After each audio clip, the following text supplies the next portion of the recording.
€1.2 billion has been budgeted for international protection accommodation this year, which is a tenfold increase in spending since 2019. And Peadar Tóibín, Aontú leader and TD for Meath West, joins us this morning. Peadar, this is a significant climb in the budget for international protection accommodation. Is it all down to inflation and sheer numbers of people coming? Yeah, I suppose it is an eye-watering figure. €4 billion has been spent now since 2019, and the figure is going up significantly on an annual basis. The government is not getting, first of all, value for money. There's no doubt about that. We're spending about €33,000 per person per year for accommodation. And to give a contrast to that, rent of a 3-bedroom house typically is about 20 grand a year. 6 people can be accommodated in a 3-bedroom house, and that's nearly half what it costs to accommodate one person in iPass currently.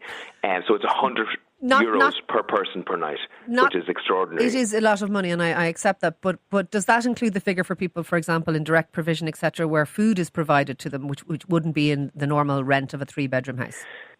It does. It does include the figures in terms of the whole iPass accommodation provision, but there's a lot of people. I'm just saying we're not necessarily comparing apples with oranges when we compare it to a regular rental. Do you know what I mean? For sure, but I suppose the regular rental is a tiny fraction per person of what the iPass is costing. And remember, the government, stated a number of years ago that they were going to purchase their own buildings. They were going to deliver this themselves. Indeed, a PQ that I put in showed that they did purchase about 40 buildings, none of which were brought ever into use for this purpose. But the big issue, if you like, I think, is the way that the government is handling the process. So we have sent a message as a country out internationally that if you come to Ireland, first of all, you're very likely over time to gain asylum. It'll take for a long period of time. You'll be able to appeal. You'll be able to go to judicial review. Even if you get a deportation order, you're very unlikely to be deported. And the government are actually overturning deportation orders at a significant level as well. So I think that message has got out internationally. And I think as a result, rational people have decided that they would try Ireland. And you know what? If I lived somewhere that was impoverished and difficult and all of that, I might do the same, as might you, Peadar. It's human nature. But is it fair to say that the Minister for Justice, Jim O'Callaghan, is changing that narrative? Because he has come out and said, if you don't qualify for asylum here, if you don't meet the criteria, you will be deported. We are not a soft touch, and we are sending that message. And indeed, numbers have dropped in the last while. We know this. Yeah, there has been a change over the last while. So basically, in 2022, a quarter of all applications for asylum fails the first test.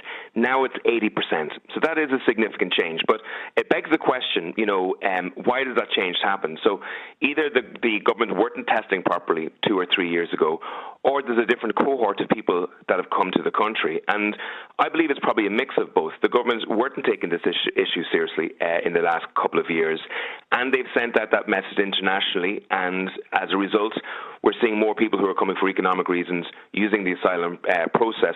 Now, of course, we want to see this country still be able to provide accommodation to those who are fleeing war and violence. Yeah. But the government hasn't sent out that message up until now. And in this late stage, and we do have obligations. In fairness, Peadar, I know this is a lot of money. There's no question that it's a lot of money. But we do have international obligations as an EU member and under the Geneva Convention and all of those types of things about taking people who are fleeing persecution. For sure. So, but the point is, there's no doubt in my mind that the figures blatantly show that for the last number of years, we weren't testing properly. And as a result, many people who are coming for economic reasons were actually applying to our process, and many of them were gaining access to the country. You mentioned deportations. For many years, the vast majority of deportations weren't being actioned. Even today, the majority of deportations are not being enforced. You mentioned, obviously, that Jim O'Callaghan has a new attitude towards deportations, enforced ones. And yes, that's true. But even today, the number of deportations overturned or quashed vastly outweigh the number of deportations that are actually enforced by the government. And there was a flight to Georgia with over 100 people on it, I think it's about 10 days ago. But some of the deportations being overturned and quashed, etc., is that to do with our legal framework here? Because, as you say, people do have the right to appeal, people do have the right for judicial reviews, and all of that. So that is our legal system. as it stands? Yeah, so the legal system as it stands is incredibly complex and incredibly long. So, there's about 5 different steps for individuals they can apply, which can take time. Which if they get a refusal, they can appeal that refusal. If they get a refusal, they can then take a judicial review, and then if they fail that judicial review, obviously they get a deportation order, which in the main, up until very recently, hasn't been enforced. Sure. But the decisions to quash deportations, that's a political decision, and that's a decision that's taken by the Minister for Justice. So it's not part of the legal system. This is the Minister, for whatever reason, maybe humanitarian reasons in some cases, making the decisions to overturn. When we next have the Minister for Justice on the show, we will ask him about that. Can I ask you one last thing before I let you go? The Public Accounts Committee Chair, John Brady, this week has said that he believes that there's profiteering. You're talking about an inefficient system, and some of that is contributing to the cost of housing asylum seekers or those who have achieved asylum status.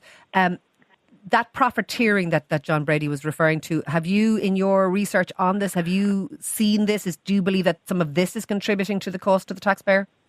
Oh, there's no doubt that there's profiteering. So what we're talking about here is €100 per person per night for 33,000 people in the asylum process.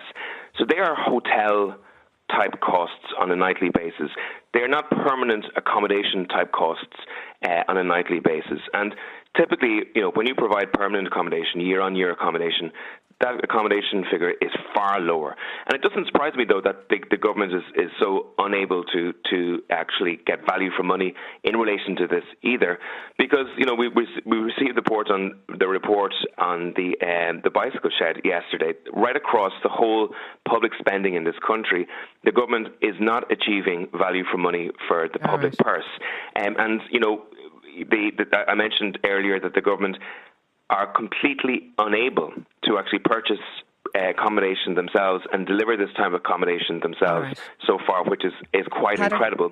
And therefore they have been reliant upon either hotels or a small number of individuals who are making millions of money. Remember, we're talking about just money which would actually purchase one of these providers' locations within 2 or 3 years. All right. No, we have that point, Peadar, and I do appreciate it. Look, thank you for joining us this morning. That is Peadar Tóibín, their Ain to Leader and